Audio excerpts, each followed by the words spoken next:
ಸ್ನೇಹಿತರೆ ಎಲ್ಲರಿಗೂ ನಮಸ್ಕಾರ.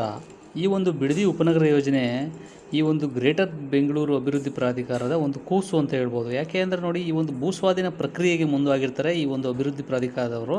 ಆದರೆ ಈ ಭೂಸ್ವಾಧೀನಕ್ಕೆ ಪರವಿರೋಧ ಚರ್ಚೆಗಳು ಶುರುವಾಗಿದೆ. ಯಾಕೆ ಅಂತಂದರೆ 2007ರಲ್ಲಿ ಈ ಒಂದು HD ಕುಮಾರಸ್ವಾಮಿಯವರು ಮುಖ್ಯಮಂತ್ರಿಯಾಗಿದ್ದಾಗ ಈ ಒಂದು ಬಿಡದಿ ಸ್ಮಾರ್ಟ್ ಸಿಟಿ ಯೋಜನೆ ಚಾಲನೆ ನೀಡಿದರು. ಆ ವೇಳೆ ಬಿಡದಿ ಭಾಗದ 9 ಗ್ರಾಮಗಳು ರೆಡ್ ಝೋನ್ಗೆ ಸೇರಿದ್ದು ಸ್ನೇಹಿತರೆ. ಯಾಕೆ ಅಂದರೆ ಇದು 90ರ ದಶಕದಲ್ಲೇ ನಡೆಯುತ್ತಿದ್ದಂಥ ನೈಸ್ ರಸ್ತೆ ಕಾಮಗಾರಿಯು ಕೂಡ ಬಿಡದಿಗೆ ಸೇರಬೇಕಿತ್ತು. ಆದರೆ ಭೂಸ್ವಾಧೀನ ಪ್ರಕ್ರಿಯೆ ಇಂದಿಗೂ ಕೂಡ ಒಂದಷ್ಟು ಗ್ರಾಮಗಳು ಅತಂತ್ರಗೊಂಡಿವೆ. ಯಾಕೆಂದರೆ ಈತ ನೈಸ್ ರಸ್ತೆಯ ಕಾಮಗಾರಿಯೂ ಪೂರ್ಣಗೊಂಡಿಲ್ಲ, ಇಲ್ಲಿನ ರೈತರಿಗೆ ಪರಿಹಾರವೂ ಕೂಡ ದೊರಕಿಲ್ಲ ಸ್ನೇಹಿತರೆ. ಹಾಗೆ ಮುಂದುವರೆದು ನೋಡೋದಾದರೆ ಈ ಒಂದು ನೈಸ್ ರಸ್ತೆಯ ಭೂಸ್ವಾಧೀನವನ್ನು ವಿರೋಧಪಡಿಸಿ 90ರ ದಶಕದಲ್ಲೇ HD ದೇವೇಗೌಡರು ಹೋರಾಟ ನಡೆಸಿದರು. ಮತ್ತು ಇಂದು ಬಿಡದಿ ಉಪನಗರ ಯೋಜನೆಗೆ ಭೂಸ್ವಾಧೀನ ಪ್ರಕ್ರಿಯೆಯನ್ನು ವಿರೋಧಿಸಿ ಮತ್ತೆ ದೇವೇಗೌಡರು ಹೋರಾಟ ನಡೆಸುವ ಸಾಧ್ಯತೆಗಳು ಇವೆ ಅಂತ ಮೂಲಗಳು ಹೇಳ್ತಾ ಇವೆ ಸ್ನೇಹಿತರೆ.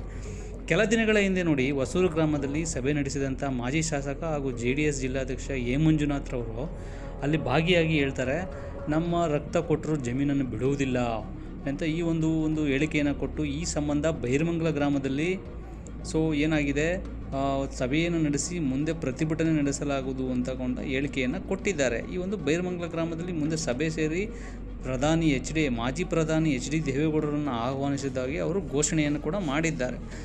ಇವೆಲ್ಲ ಬೆಳವಣಿಗೆಗಳ ನಡುವೆ ಈ ಒಂದು ಸ್ಮಾರ್ಟ್ ಸಿಟಿ ಯೋಜನೆ ಎಲ್ಲಿವರೆಗೂ ಬರುತ್ತೆ ಮತ್ತು ಇದು ಯಾವ ರೀತಿ ಮುಂದೆ ಯಾವ ರೀತಿ ಮುಂದೆ ಹೋಗುತ್ತೆ ಅನ್ನೋದನ್ನು ನಾವು ಕಾದು ನೋಡಬೇಕಾಗಿದೆ. ಇತ್ತ ಏನು ಹೇಳ್ತಾ ಇದ್ದಾರೆ, ಈ ಒಂದು ಬಿಡದಿ ಉಪನಗರ ಯೋಜನೆ ಅಥವಾ ಸ್ಮಾರ್ಟ್ ಸಿಟಿ ಯೋಜನೆ ಬಗ್ಗೆ ಉಪಮುಖ್ಯಮಂತ್ರಿ DK ಶಿವಕುಮಾರ್ ಅವರು ಅವರ ಬೆನ್ನಲ್ಲಿ ಅಂದರೆ ಆ ಒಂದು ಪ್ರಮುಖ ಪಾತ್ರವನ್ನು ವಹಿಸುತ್ತಾ ಹೇಳ್ತಾ ಇದ್ದಾರೆ, ಮಿನಿ ಬೆಂಗಳೂರು ಕಟ್ಟುವಲ್ಲಿ ನಾವು ಯಶಸ್ವಿಯಾಗುತ್ತೇವೆ.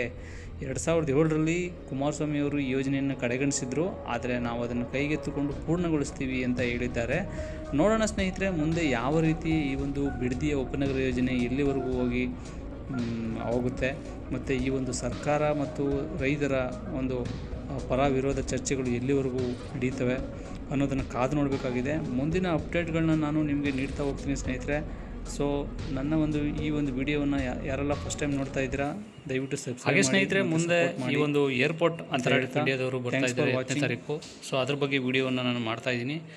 ಅದನ್ನು ನೀವು ನೋಡಬೇಕು ಅಂದರೆ ನನ್ನ ಚಾನಲನ್ನು ಸಬ್ಸ್ಕ್ರೈಬ್ ಮಾಡಿ, ಮುಂದಿನ ಅಪ್ಡೇಟ್ಗಳನ್ನು ನೀವು ತಿಳ್ಕೊಳ್ಳಿ ಅಂತ ಹೇಳ್ತಾ ಎಲ್ಲರಿಗೂ ವಂದನೆಗಳನ್ನು ಹೇಳ್ತಾ ಥ್ಯಾಂಕ್ಸ್ ಫಾರ್ ವಾಚಿಂಗ್.